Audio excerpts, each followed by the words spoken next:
Hello, everyone, and welcome back to Immigration Talk Show. I'm Nipasa, and I'm going to be your host for today's session that's lined up. Thank you so much for joining us, friends. We are streaming live right now on YouTube, LinkedIn, Facebook, and on X. And join us. But before we head on with today's discussion, and I have our guest to welcome, to be welcomed, I have this very important disclaimer, and that is by watching our videos, you agree and understand that the information shared by our experts and attorneys, including user comments and replies, is not legal advice. Use of information is at your own risk. So, friends, I hope that you keep that in mind and you can join us to even share what you think. All you have to do is comment. Just come watch us, and you can also join us in this conversation or ask your questions by calling in. And the number you've got to dial is 425-436-6335, and the access code is 988-888. And joining us in today's session is going to be none other than Attorney Justin Rivera from Wasden Immigration Litigation. So, yes, without further ado, hi, Justin. Welcome back to our show. How are you doing? I'm all right. um, Must be busy, and it's yeah, crazy the situation. So, I can only yeah, imagine. yeah. It's a lot going on for sure. It's a Yeah. it's a very busy time if you work in the field of immigration law. So, we're working through it, and hopefully we're able to get through everybody's quota cases as quickly and as positive, with a positive outcome as soon as possible. But yeah, just kind of getting the LCAs in, getting the docs in, getting the initial reviews done, sending everything for signature, bothering companies repeatedly that won't send LCA details. The typical stuff that you do during cap. Right. And it's funny, or I don't know what, but there is no monotony, I guess, because every day is a different day with all these new updates, and there's just so much happening, right, Justin? So, Yeah, we're definitely kept on our toes. It's a constantly evolving situation. It's definitely a time where you have to be prepared to kind of shift gears and strategy based on what happens with the administration and the changes that are being constantly made by USCIS or ICE or even CBP, the consulates as well. It's just been a big upheaval. And we're working our way through it. Most of the clients that we're working with are having successful outcomes, which is fantastic. But there's definitely still, a couple situations that we're not able to get the resolution that we want, and that's unfortunate. We're continuing to work with them, but yeah, it's been a difficult couple months, and it's going to become difficult couple years, to be blunt. But we just have to be ready to put in the work. for sure. And folks out there, you can check out Attorney Justin Rivera and definitely go check out on LinkedIn, Wasden Immigration Litigation. There's a lot that has been happening and you do not want to miss out on. And so you can also contact Attorney Justin Rivera. Maybe you have a case that you don't want to make it to public or join us to talk to us about it right here, but you can call him up and yes, his number is 844-592-7336, and his email address where you can contact him is support@wasden.law, and definitely go visit www.wasden.law to get to know more about Wasden immigration litigation and Attorney Justin Rivera. Also, that said, I hope that you're going to have I don't know, fun or not, but very informative, and you're going to benefit from this session that we're going to continue today. Don't forget to subscribe, and don't be too selfish. Share this content and ask your folks and friends to join us, especially those who could benefit from this content, as we're going to speak about: is your company H-1B compliant? What do you know um, could hurt you? What you don't know could hurt you. So I hope that you are here to know more about this. And thank you so much. I can already see Yuri join us. So stay with us, Yuri. We are going to touch up on your comment very, very soon. But Justin, I think very important to stay updated, and knowledge is power right now. Ignorance can't be bliss anymore because every day there's new updates.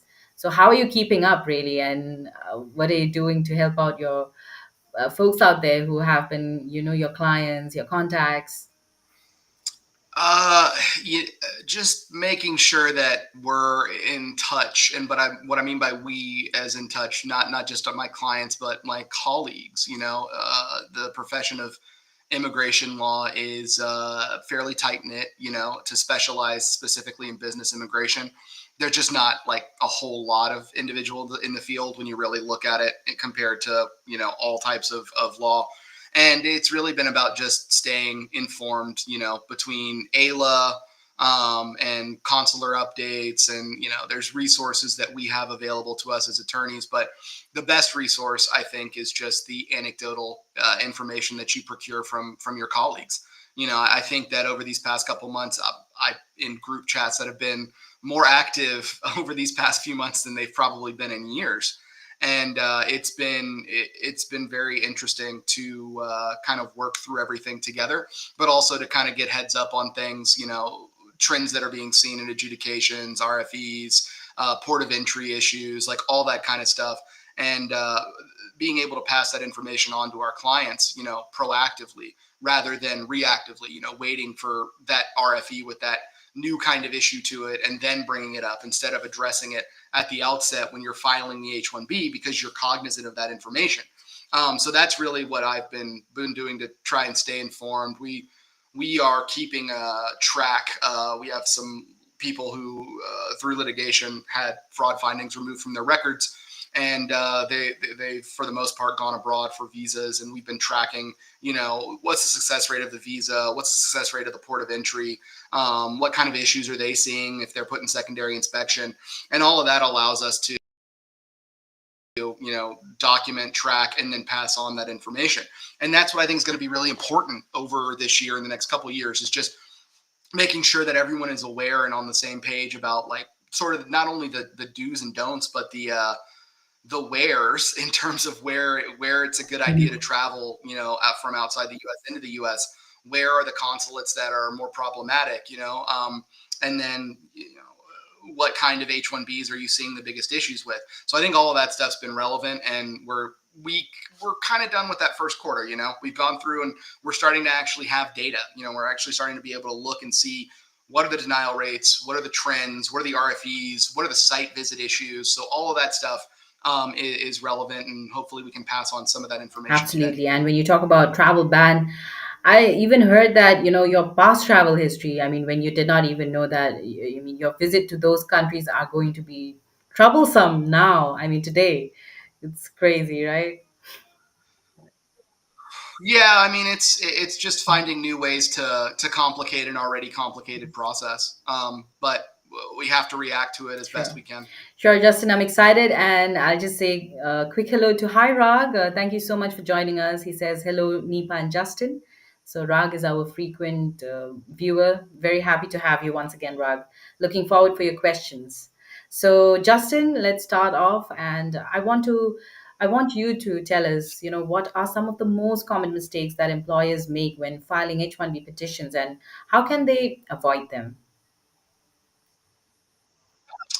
Yeah, that's a good question. I think generally speaking, you need to be aware of the fact that when you are filing an H-1B or any type of benefit to USCIS, the officer that's going to be adjudicating your case is going to have a checklist essentially, and that checklist is going to have some points that we need X, Y, Z in order to garner an approval. And if any of that information is missing, then it's grounds for a request for evidence. So I think generally speaking, obviously your forms need to be correct, but I think the biggest issue at the outset of any filing is the LCA itself.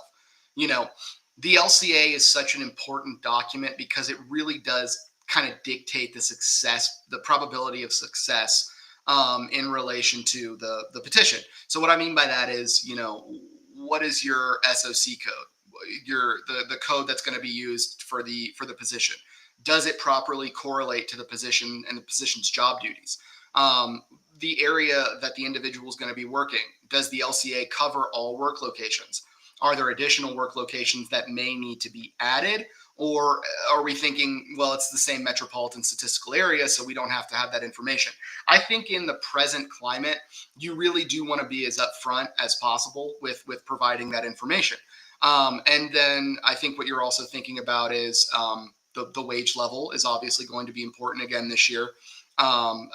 Would not shock me in the slightest if the level 1 RFE was very prevalent in cap cases this year for anybody that files in level 1. And so the wage level is going to be important, and that's going to be something that people need to look at and really look at the position and say, does this position require 0 to 2 years of experience? Is it legitimately entry level, or is this more of a level 2 position or a level 3 position? And that really, that takes somebody who's well versed in the process actually making that determination. So I think all of those things are important from a filing perspective. I apologize, my allergies are killing me here in Texas. Right. But I think all of that is important. And in addition, the documentation that you provide is essential. If you're working in-house, meaning you're working at the premises for the company you're working on, or you're working on their projects, you're not going to have a lot of contracts usually. You're not going to have contracts, work orders, vendor letters, client letters. You maybe have an end user, if anything. So in that circumstance, what really becomes important is the support letter. Are you properly explaining the position? And are you giving enough detail for the officer to make a determination that the position qualifies as a specialty occupation? I've definitely seen an uptick in specialty occupation RFEs. And those specialty occupation RFEs, first and foremost, are attacking the job duties. And I think this is something that was done during the previous Trump administration as well. But it's basically this idea that, if you have 8 to 10 job duties and the job duties are, carbon copies of what you're pulling from ONET, or just slight variations of that information, you're going to see RFEs where the officers are basically saying, these are generalized terms. These aren't specific enough to explain to me what you're actually doing for the company. And so I think we're going to have to be a bit more detailed with what the individual is going to be doing and how it specifically relates to where the individual is working. Another big thing I think is going to be, for whatever reason, USCIS has an obsession with percentages. A weird obsession with percentages for position time. There's this idea that you're supposed to somehow be able to tell them that, for example, as an attorney, 15% of my day is checking emails, I guess. But then to say, okay, I check emails, and then within that, what's the percent, what's the breakdown? How do I check the emails? How does my knowledge make me specialized to check the emails? It's silly when you think about it in a specific extent, but for USCIS, it's something that they want to see. And so I think we'll see that as an issue for requests for evidence. Now, if you're working at a third party, I think the BFJO is going to be your big hit issue this year. The bona fide job offer. This idea, this notion that if you are working as a contractor at a client, not only do you have to show up front that the client actually has need of your services, but does the client attest to the idea that the position requires a bachelor's degree in a specific specialty? And so I think procuring that information is going to be pretty vital this year, and we're going to have to see how it ends up working out. So at the outset, I would say try to prepare a petition that is as strong as possible. I know that there are attorneys who, in their opinion, they think like, well, if we can't get the client letter, it's okay, we'll wait for the RFE. I would try to push to get client letters up front, because what I think is going to happen is you're going to see those RFEs, and those RFEs are going to be dense. It wouldn't shock me if the majority of requests for evidence that are issued for cap cases this year are 2 to 3 issues, maybe more. So yeah, I mean, that would be kind of my general advice. The mistakes usually occur with the SOC code, the wage, and then not being detailed enough about what the position requires. And that brings me to my next question about specialty occupation. So, how important is the job description to tell, especially when filing the H-1B petition, and what makes a job description strong enough to meet the specialty occupation requirement? Yeah, I think that you're going to be dealing with a lot of borderline psychotic officers this year, because a fallback that they are seeming to begin utilizing is the notion that the job duties are vague. Okay, well, if you hone in on what the definition, the actual definition of vague is, it's like, okay, we're not providing enough detail in what regard. if you're a CB, I mean, if you're an officer, USCIS officer, and you maybe have a degree, a general business degree or whatever, unless you're an IT specialist, you're really going to sit there and tell me when you look at these 8 to 10 job duties for a software developer that you think that they're vague.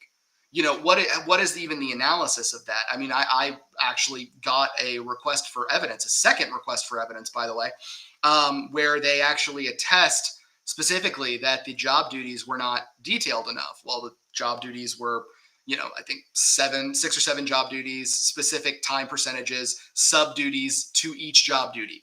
And despite all of that, they claim that the job duties were vague based on the idea that one of the job duties contained the phrase collaborate with. And they basically said collaborating with other individuals is not a detailed enough description of what the individual is doing. So that's kind of, I'm letting you guys know now, that's what you're dealing with. So I think what you're going to have to do is really eliminate soft skills and get as technical as possible. If you're, coding XYZ, I would go into the technologies being used to code, how the coding process works, what part of the process you are. Are you on the front? Are you on the back? And just get really really nitty gritty into the details of it. I would argue make the position so convoluted and complex that the officers just looking at it like, well, this looks like a lot of technical information, so it's probably more likely than not to be a specialty occupation. But that being said, I mean, you got to be careful this year because I don't think the generic stuff is going to cut it anymore. I don't think we're going to be able to get away with parroting ONET language and making small changes so that it says, something that's slightly different from what's contained in the ONET. I think USCIS isn't gonna let those fly anymore. I think you really do have to start looking at the detailed need, the need of extreme detail in the H-1B, while not necessarily being parallel to what an L1 is, somewhat closer, at least in relation to the job duties. Got it. So, friends out there, especially filing the H-1B petition, I think you really need to make sure that, or at least think that the person reading the petition may not have so much idea. So, make it a point that you explain it enough, especially if they are very technical. I think it's best to, yes, explain it all so that you are not questioned back, right, Justin? Yeah, and I mean, they're not to be mean, but like the educational requirements to be a USCIS officer are not what they are to be work in a specialty occupation. Okay, there's a clear level there of disconnect, and not necessarily in intellect, but at least in fundamental education. So you are having to explain your position to somebody who likely has little to no understanding of what it is you do. So there is a need to be clear and concise and explain in detailed terms what it is that you do and how you accomplish your tasks. There's also the need for the nexus, showing the nexus between the activities being performed and the need for a degree that's in a specific specialty. And so all of that is going to be rather complex. And for the most part, I would say your employer should be utilizing the services of an attorney. I think if you're filing on your own this year, you're good luck. I wish the best for you, but genuinely good luck. Yes, yes. And I think it's always best to consult with an attorney because, especially that times have changed, times are changing every day. So, just to be updated, just to be more sure, always consult an attorney and discuss your case. And for that, you can also discuss or consult with attorney Justin Rivera from Wasden Immigration Litigation. Go email him at support@wasden.law, or you can even call him up, especially if it's urgent. You can call him on 844-592-7336 and go visit www.wasden.law. Also, friends, don't forget to subscribe to our channel. I hope that you are enjoying this content, resonating with it, and are learning the details and you're taking notes. So, thank you so much for already joining us on the show. But do not forget to hit that subscribe button and also the bell icon so that whenever we have discussions like these, you are notified and you can join us. That said, I think we should take up a couple of questions from the audience who are waiting. Rag, Jay Bhatt, and also Shushant. So let's start off with our first comment, Yuri. How can we ensure that our H-1B sponsorship process, including job postings, wage determinations, and labor condition applications, meets all relevant regulatory requirements? If you can be brief. Well, I mean, I think it really depends on it. Are you asking about this as the employer or as the employee? As the employee, you don't have much that's within your realm. I mean, the petitioner is the one that's fundamentally responsible for ensuring that the sponsorship process happens in accordance with law. I think for you as the employee, it needs to be very clearly explained that you are not supposed to be paying for any fees related to the H-1B. So you're not supposed to pay the filing fees. You're not supposed to pay the attorney fees. None of that is permissible, and all of it can be viewed as a violation. So right off the bat, if you have an employer that's coming to you saying, "Hey, you need to, hand over $4,000 because we're going to file your H-1B," that's problematic right out of the bat because that's not something that's permissible.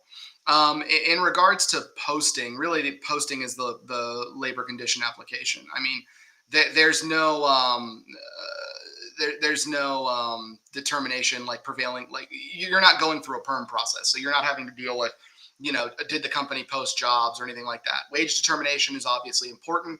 As an employer, you're allowed to use the FLDC, the wage levels that are publicly available, but there are also private wage surveys that you can get that are compliant with regulations, and so that's again on your employer to make sure that they know what they're doing. And for you, I think really like the big thing is like the LCA posting, make sure that if part of the posting requirement is it's where you're working and you're there, make sure it's properly posted. But outside of that, it's on the employer. You're limited in what you're able to do to really help the process along, outside of turning over your documents, anything that's necessary for the adjudication of your case. Your education documents, all of your immigration documents, your visas, your passports, all of that stuff should be turned over. A big place where the employee can be helpful to the process is by disclosing issues related to maintenance of status that may not be readily available. So what I mean by that is this: if you have a situation where you've gotten a ticket or you've gotten arrested and there was an issue in relation to that, like you have a pending court case, or you pled no contest or something like that, your attorney, if they don't have that information at the outset, is not going to be able to give you the best information. We run on data. We have to have that information. For example, turning it away from criminal issues, did you work for any period of time without authorization? Did you fail to timely report a change in employer, an OPT or a STEM OPT employer? That kind of information can be important to have because then it maybe changes the calculus of, do we consular process this person and try to sidestep a status violation issue? Or do we believe that we have enough documents and information that if the incident comes up in an RFE, we're able to competently respond? So I think that's the best way that the employee can help, is by just being upfront about any issues in relation to a status Okay. violation. Okay. Very important. Thank you so much, Justin, for taking that up for Yuri. And Yuri, thank you for your comment. Let's take up this next one, please, by Rag. Please tell us the latest trends and guidelines of cap exempt H-1B at both the petition and consular stages. Yeah, yeah, sure. I mean, when it comes to H-1Bs being processed in the U.S., I think the big thing that we're looking at right now is people that haven't traveled. USCIS is really digging into your record to see if you have any prior status violation incidents that could make you inadmissible. And so, like, for example, there were a litany of people who had worked at some of these quote unquote, like, fraud OPT employers, the Integras, the Apex ITs, the Blackstones, those individuals who maybe had worked at these employers years ago, but they've never traveled. They've never gone abroad. They've never went and gotten a visa. They've been on the U.S. on an H-1B for 3 or 4 years. Those individuals we're seeing when they go to file an extension are getting an RFE, an admissibility RFE. That's basically arguing, we are alleging that by virtue of your employment with this company, you committed fraud or misrepresentation, which means you're inadmissible to the United States. So that's something that we're seeing for people that are in the US filing extensions. Change of status, the date is not there yet, because most people, the cap, the timeline to file for the cap is just now opening. I don't think we've seen a whole lot of people file, so we haven't seen a whole lot of data come in on what the issues are. My assumption is that you're going to see a lot of RFEs on maintenance of F1 status. I think they're going to really look at going after OPT compliance. And what I mean by that is, are you working at an employer? Are you actually working or receiving training? Or are you just working with that employer and hanging out in the US?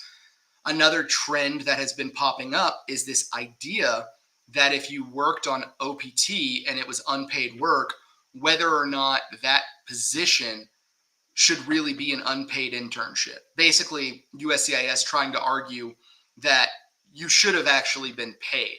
What's their basis for this? It's actually law that is outside the scope of immigration, but it's something they're bringing up because they're trying to basically say, well, why aren't you getting paid on OPT?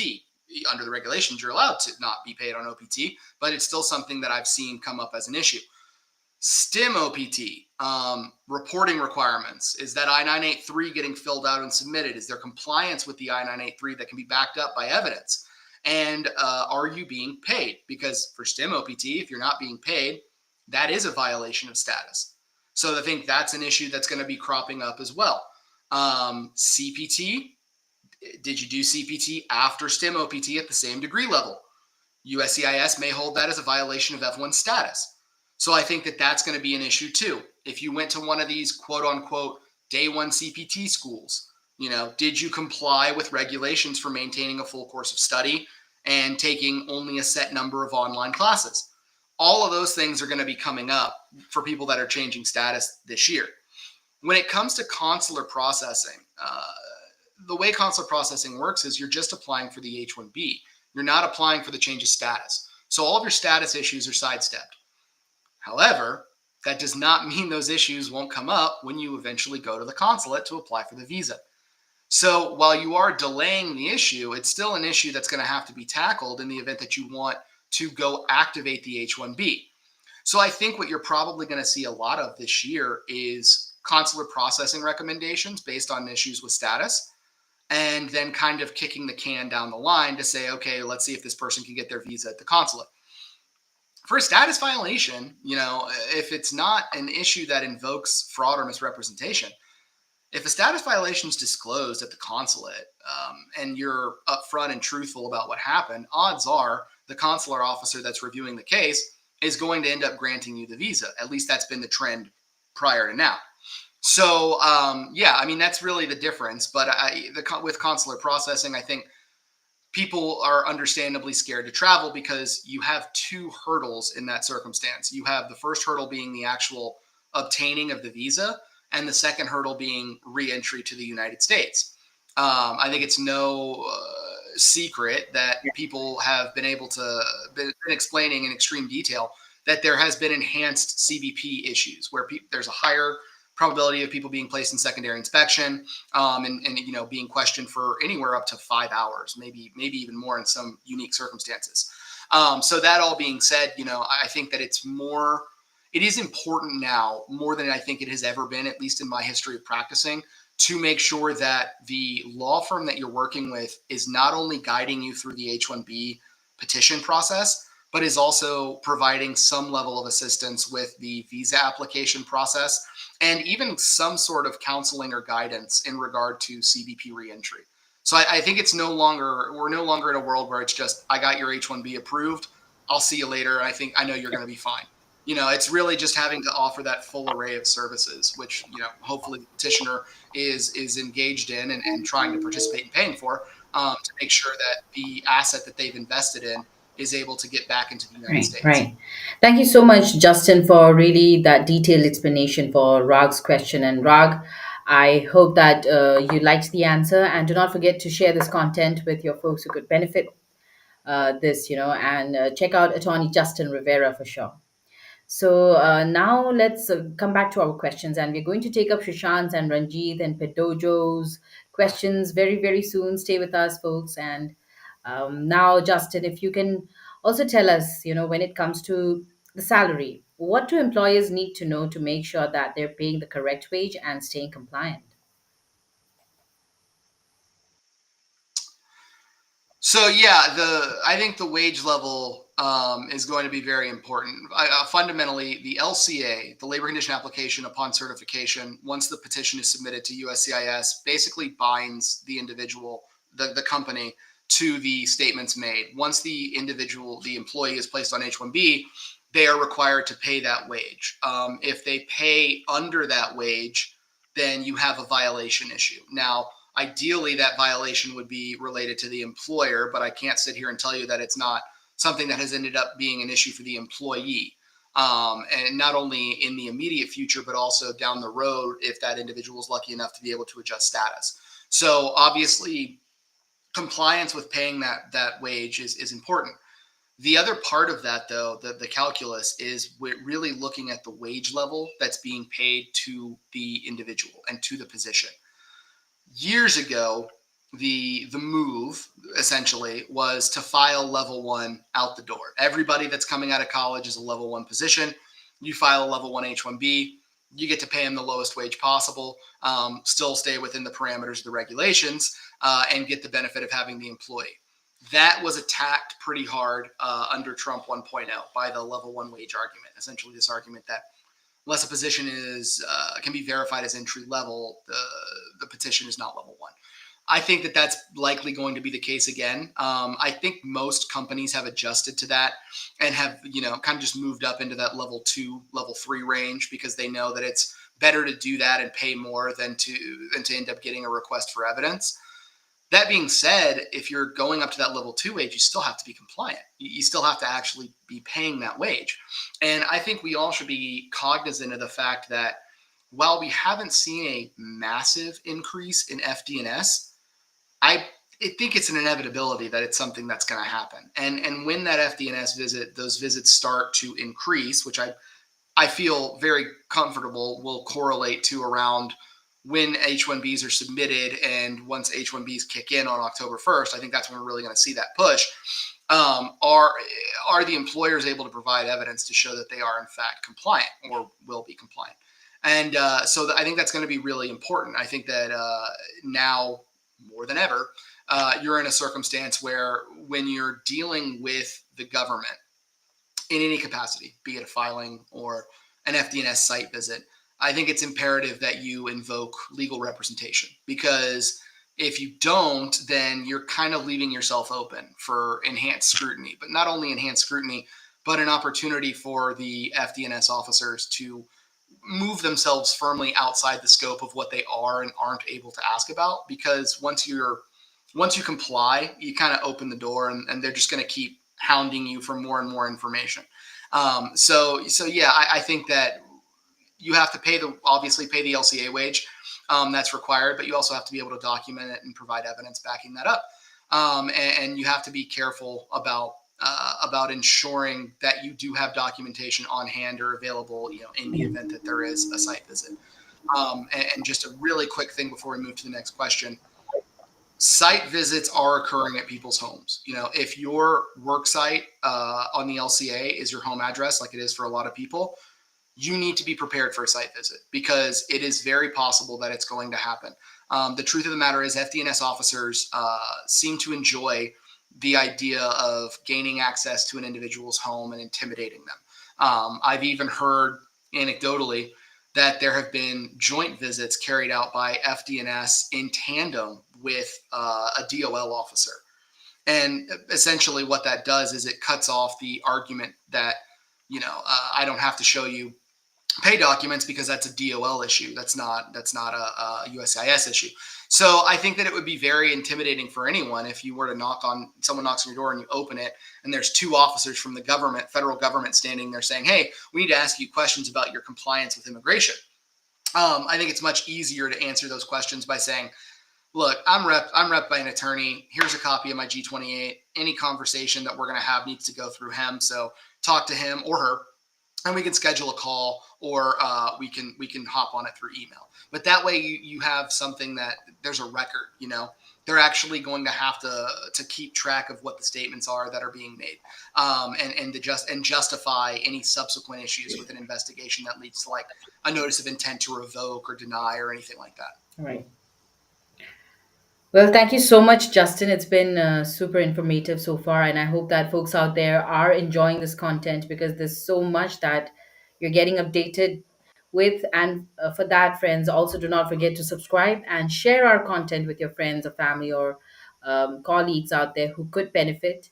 So, yes, subscribe to our channel. Our handle is at Immigration Talk Show. And also check us out, not just on YouTube, but we are also on LinkedIn, Facebook, X, and on Instagram. So, connect with us and stay in touch with us. So we are going to take up some of your comments very soon, but Rag says, thanks, Justin, for taking his question. Yeah, no So problem. yeah, thank you. So Justin, also if you could, walk us through some best practices for filing the LCA, the labor condition application, and the most frequent errors that lead to trouble. Yeah, I think some of the issues that people come across. I think the biggest issue is the SOC code, because it really is kind of the governance of the whole petition in relation to specialty occupation. Um, are you filing in the SOC code that appropriately sits with the job duties that are being performed, or are you kind of forum shopping a bit and looking for an SOC code that has better data to support that it's a specialty occupation? I think that really honing in on the job duties and the what someone is doing is more important than the actual title of the position. And so I think it's very easy for employers, especially in the IT field, to kind of just default to like, oh, software developers got good language, let's make them a software developer. Well, let's take a step back. Are they really a software developer, or do they actually fall into another category like an IT project manager or something like that? So that's really important, is really understanding, are we in the right SOC code? And then I think once you get past the SOC code portion of the issue, then you have to look to the wage level itself. Like we've talked about a couple times. Are you paying level 1? Are you really level 1? Are you really level 2? Is this person a supervisor or manager? Are they a level 3? Or are they really a level 4? If you're hiring somebody that's coming over to your company that was a PhD candidate, that has 3 or 4 years of active work experience in the real world, and you're hiring them to come over and work with your company in a role where they're going to make legitimate high level decisions and not have high levels of oversight or supervision, are we really sure that that's a level 2 position? I'm not sure. And I think that analysis needs to come in from the company and from their legal representation. And I think those are the biggest things. Those are the big issues that you need to look at. And the truth of the matter is, it's very hard to get an LCA rejected. I mean, an LCA is basically only rejected if you blatantly list, a wrong amount to pay someone, or you blatantly list a wrong area of intended employment when there's an address. Outside of those things, LCAs are usually getting approved. Where the LCA becomes an issue is when you have the petition submitted to USCIS and they see an RFE trigger in it. So like I said, you really have to just hone in on what is your SOC code, what is your wage level, and then lastly, what are your areas of intended employment? Are you having this person work in your office? Are you having them work at their home? Are you having them work at a client location? Will they be at all three? What's the frequency of how often they'll be at all three? And then are any of those addresses in the same area of intended employment? And so I think all of that needs to go into the calculus, because, I think with the site visit increases that we're anticipating seeing, if you have a person who's 95% working from home and there's a 5% that they go into the office and then they site visit the office and there's nobody there, they might use that as a pretense on its face to start inquiring a little bit harder into the petition. So I think all of that information needs to be taken into consideration. It's going to make every petition unique. It's going to be very hard to carbon copy file cases this year. Correct. I'm sure, Justin. Thank you so much. And maybe you could tell us about some of the RFEs that you've seen in some of the H-1B cases that you're dealing with right now. Yeah, I've definitely seen some weird stuff that is indicative of what we're probably going to be looking at with the Trump administration. Like I shared earlier, the biggest one for me was job duties. I was very surprised to see job duties RFE for special occupation for someone that had a fairly detailed job description. So I thought that was kind of odd. Another one that I've been seeing is the beneficiary qualifications RFE, where they're basically trying to come back and say, we see you got an evaluation for work experience, but we don't like the letters, the work experience letters. We don't understand how these letters show that someone had progressive responsible experience. How did they move through their professional path? We don't know. All we're seeing are job duties and bland nonsense like that.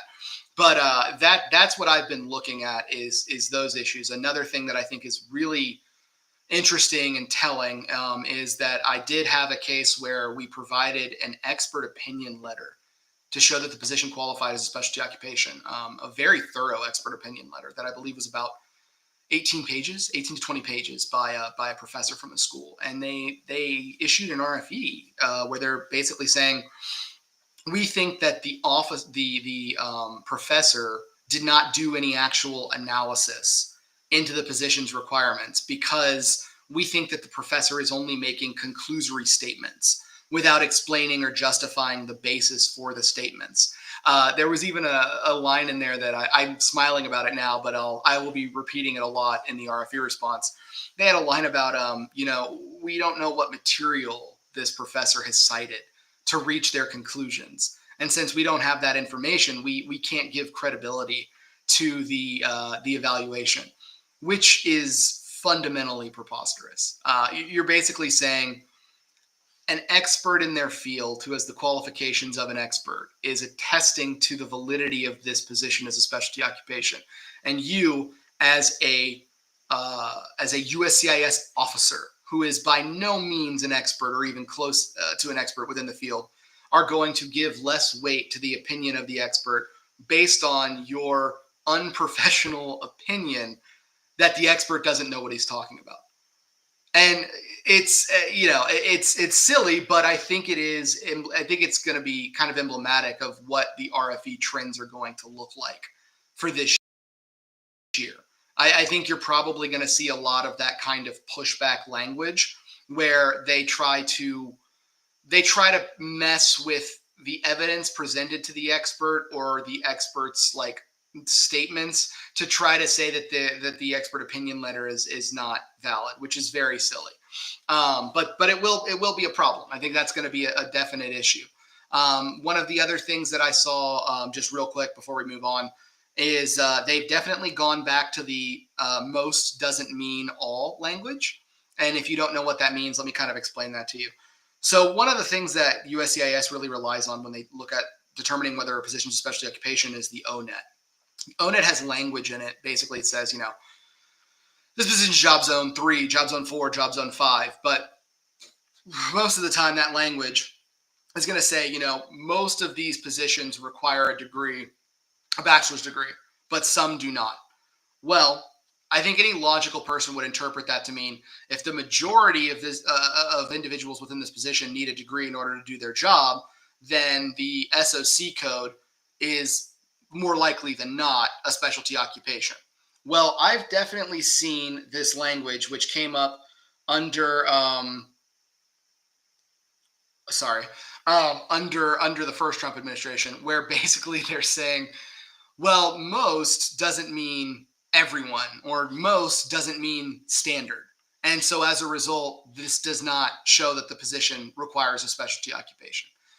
So just be ready for that to come back too. And it's going to be a situation where as attorneys, we're going to have to be creative with how we respond, and really kind of bear down on the regulation, really force the service centers to understand you have to comply with the regulations for the position.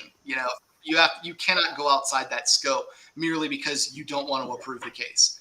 And I think we'll see a lot of that. And I think we'll unfortunately see a little bit of litigation end up happening as well. Yes, for sure.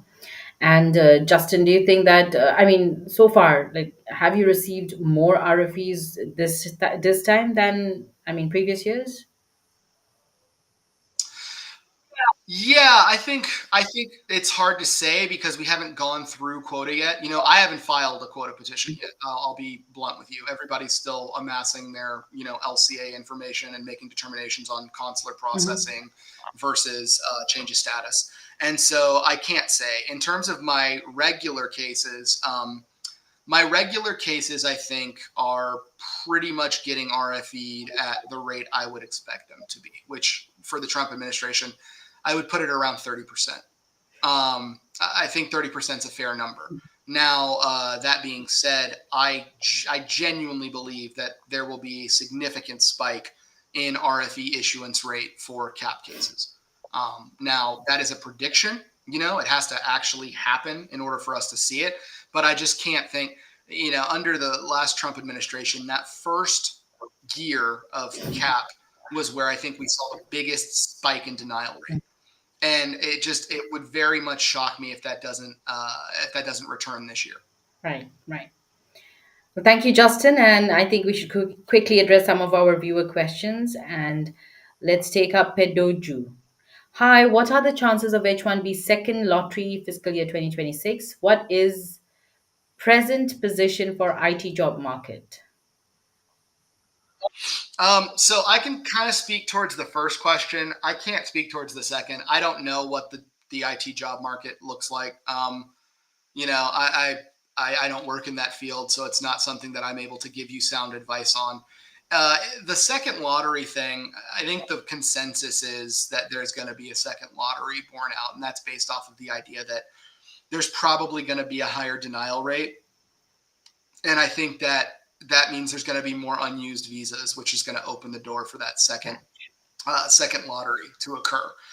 So I would say, yeah, it's probably a pretty high probability that there's going to be a second lottery probably happening in July or Mhm. August.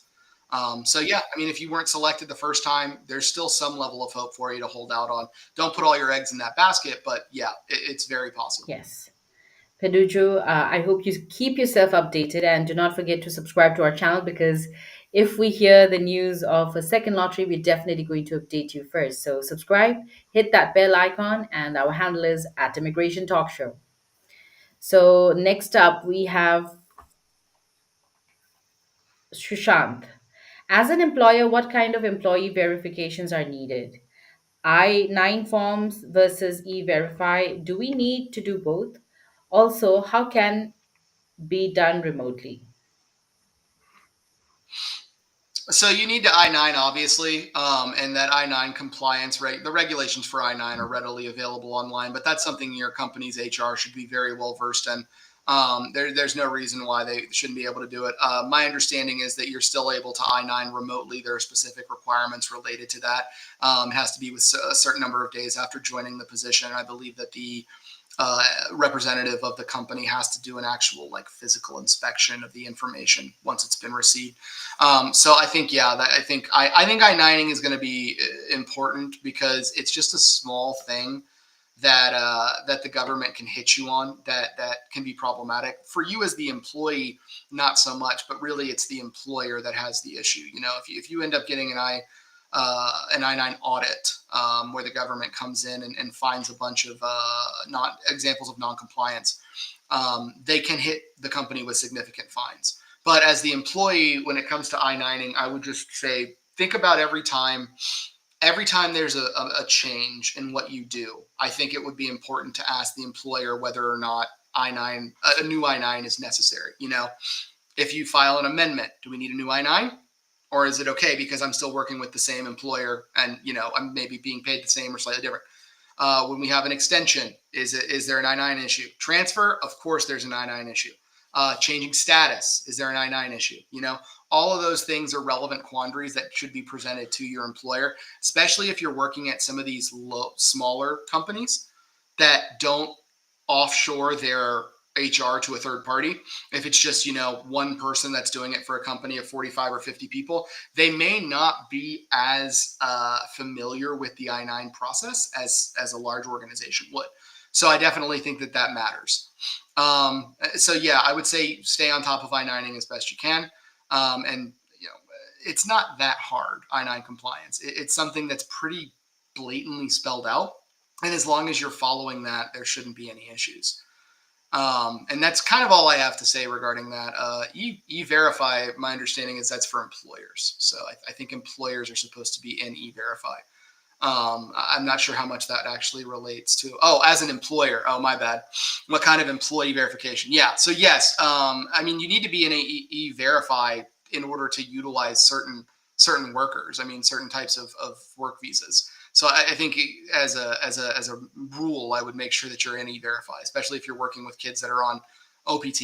I know that it's completely necessary. And then I-9 compliance, yes, as the employer, is going to be important. You do need to do both, and I would just say look to the regs for the I-9 issue. If you really need to get into it when it comes to I-9 compliance, I would just have a conversation with an attorney and let them kind of take you through the A to Z of how the process works, when you're supposed to do certain things, what triggers what. Because I think that's a conversation that we could probably spend an entire webinar on, and we just don't have as much time as necessary to go into all that So detail. true. And Sushant, make it a point to subscribe to our channel and all you folks out there so that you don't miss out on any of our important information that we share here, all for free, right, Justin? So I hope that everybody is enjoying this and share this content at Immigration Talk Show.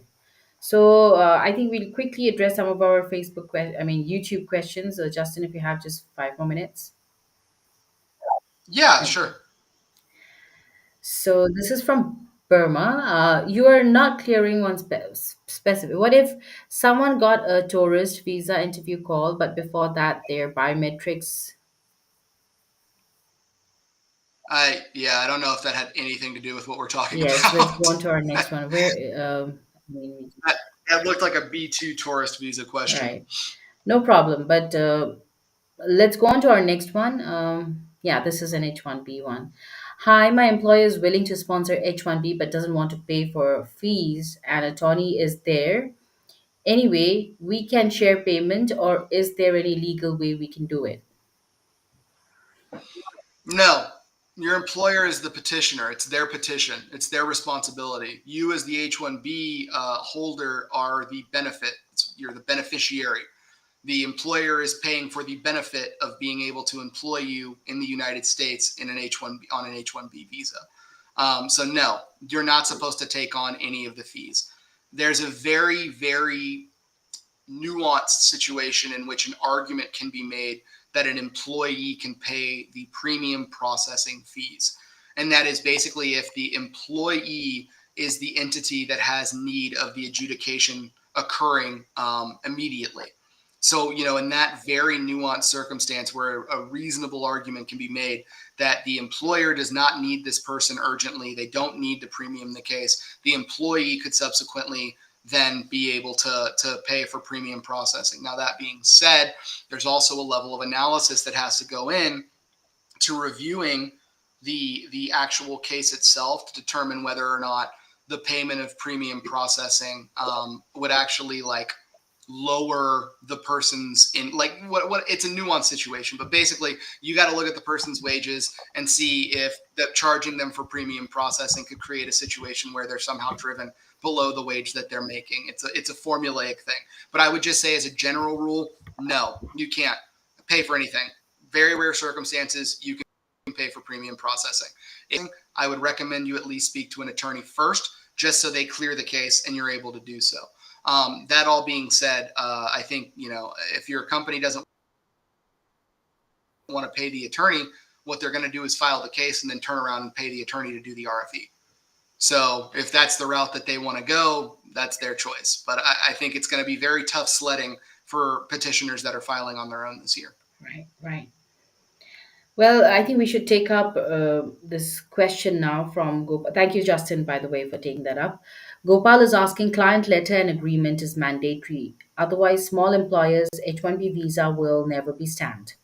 Visa officers following the same steps since 3 years. I mean, I'm not sure this is a question as much as a declaratory statement, but yeah, I would just say for this, in relation to this statement, there is definitely validity to the notion that smaller employers are receiving a different level of scrutiny Ouch. than the bigger companies. your Intels, your Metas, your Teslas, those larger companies, they're going in for visa interviews, and usually they're getting an approval just based off the fact that they work at these large companies. Your smaller entities, especially your small consulting companies, I think you can expect a very, very high level of scrutiny in relation to your petition. I have one client who, they don't have that many H-1B employees. I think 7 or 8. They've gotten 3 221Gs this year. All 3 of their employees have gotten 221Gs. And in case if you don't know what a 221G is, that's administrative processing, where basically the consular officer determines that in order to continue processing your visa, they have to do additional level of additional level of scrutiny. What they're usually going to do is they're going to reach out to the employer and they're going to say, hey, are you expecting this person's services? Did you file this petition? When are you expecting them to work here? A litany of questions that you would say, these are pretty normal questions. But nestled within all of those questions is going to be the question if they're working for a third party or working at a client site. They're going to then say, I need a representative from that client site to tell me that this person is expected to work there. And that's where you get into a bit of a nuanced situation, because if it's a circumstance where you're a consulting company that provides an asset to a project, to a third party, the third party may not know who that individual is until they actually show up to do the work. If you have a contract with organizations to share resources, to share assets, then you're basically saying, yeah, I've contracted for asset X to go work over here. Does the end client necessarily know who asset X is if asset X has never been there? Maybe not. And so that's when you kind of get into, does that lead to an FDNS investigation, blah, blah, blah, all that kind of stuff. But yeah, I would say this, and I think if you're looking at chatter generally online with immigration, most people would be in agreement with this. It's not the best time to travel. It's really not the best time to go abroad and apply for a visa. If you have to go apply for a visa, you have to be very prepared. I would strongly recommend, if you're not going to do a mock interview with an attorney, then there are companies that employ former consular officers who offer that kind of service. And so I think maybe it would behoove you to try to work with one of those individuals just to prep you and really go through what kind of documents you're going to be providing and the statements that you're going to be making. Because at the end of the day, one misstatement, even if it's an accidental statement or a slip up, can trigger a 221G, and then you're looking at a delay of several months in getting your visa. And as an employee, the real problem is when you start to get into that period where your case has been pending for 4, 5, 6 months, is your employer going to even bother to keep moving forward? What is it to them? I mean, they may as well just go ahead and hire a new person that's in the United States so that they can get the asset in. And so those are the dangers that have to be addressed. So yeah, I think that question does highlight a very important factor, which is there has definitely been a system created where there is preference that is given to the bigger companies that is not given to the smaller organizations. And I think it has been leading to higher scrutiny over the past couple of years, but I think now what you're looking at is a significantly heightened level of scrutiny that was not there Yes, before so this change. true. And I think we all know that. We hear it in the news, you're facing it. And friends, you can also share what you're going through, any experience that you want to share with us. All you have to do is comment or call us on this number, 425-436-6335. And when they ask for the access code, it's 988-888. So I think we will address this last question from Ranjit. Uh, Yes, and Ranjit is asking, what are the implications of signing a non-compete or non-disclosure agreement? And what are my options if my employer breaches our employment contract? That is not an immigration question. Thank you, Ranjit, I for can't answer that. participating. That's Yeah. That's just the truth. I'm sorry, Ranjit. The truth of the matter is non-competes, non-disclosure agreements. Those are typically governed by state law. So, first off, it's contingent on the state that you live in, and the law associated with it. Secondly, it applies to, especially for like non-competes. I think scopes on those need to be fairly narrow nowadays. I think bland, like sweeping non-competes where it's like you can't work for any other consulting company for X amount of time. I think that's harder to do now. That all being said, that is a question for an employment lawyer. And I know that that's Right. a weird thing to say, but the nuance between employment law and business immigration is vast. If you had colon cancer, you'd probably want to go get treated by somebody that specializes in colon cancer. You're likely not going to want to go to somebody that specializes in, I don't know, blood cancer or something that's brain cancer, something that's different in any manner, because you really want a specialized expert that does X. Exactly So that. yeah, I think that would be where you need to go with that line of questioning. From an immigration perspective, there's not an impact. I mean, it doesn't do anything to you. Thank The only thing I would say as a cautionary thing is, does the language in there contain what they like to call a clawback or a payback statement, where it's a specific statement that says if you leave our company, within 3 years of us applying for your H-1B, you have to pay us back for all of the H-1B fees. hmm Those are not legal. Those don't hold muster. So I think just within that prism, I can advise you, that's BS. If that language is in there, that's not going to hold up in court. But outside of that, yeah, I would go talk to an expert. Sure. Thank you so much, Justin, for taking up all of our questions so patiently. There was so much more we needed to discuss, but this topic itself is so vast and there's so much happening. So I think we would have to continue in our next episode or something like that. We will discuss that. But Sushant Reddy also says, thank you, Justin and Nipa, for taking my question. Thank you, Sushant, for your question. Also Mm-hmm. for I mean, if you haven't as yet subscribed to our channel, subscribe now. And Justin, before we leave, if you could leave our folks out there watching us and listening to our show right now, if they could benefit, or what tips would you give out to them, especially if they are a student or an employer? Yeah, I would say if you're a student, there's a pretty big issue going on right now for Right. students. And if you are a part of that issue, it would behoove you to check out our firm's website, or reach out to our firm. You'll know what I'm talking about if you're an affected party. Um, for employers, get your information to your attorneys so that they can get your cases going and get them filed. I know there is this weird desire, or not, maybe not desire, but it's just an understanding that, yeah, I don't have to submit the case this month. I can just get it done before the 90-day window ends. Why? Why would you do that? Don't wait. If you already have everything lined up, you know where they're going to be working and what they're going to be doing. Get the information turned over and get the case filed so that you can go ahead and get your approval. Your employee can get peace of mind, and you don't have to think about anything for the next couple of years in relation to that individual. And so, yeah, that all being said, I recommend, like I've been saying, use an attorney to file. If you're not going to use an attorney to file, expect to pay an attorney a lot of money for a request for evidence. Thank you so much, Justin, for making that very clear and easy. I think sometimes you may think, why can't I do it? I'll do it myself. But I think it's best to consult with an attorney who will guide you in the best direction with all the important documents and important things that you shouldn't miss out on your petition. So thank you. Yeah. Yeah. Thank you so much, Justin, once again. It was great having you. I'm looking forward to having you back again very soon. Absolutely. Pleasure speaking with you. You guys have a great Friday and have You a good too. weekend. Happy weekend. Thank you, Justin, once again. Bye bye. Bye. So, friends, do go visit Wasden Immigration Litigation. Check them out on LinkedIn. And also, you can contact attorney Justin Rivera from Wasden Immigration Litigation.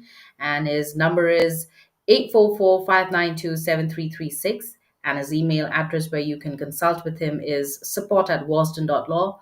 And when you do so, do mention that you got the contact from Immigration Talk Show. They'll be very happy to help.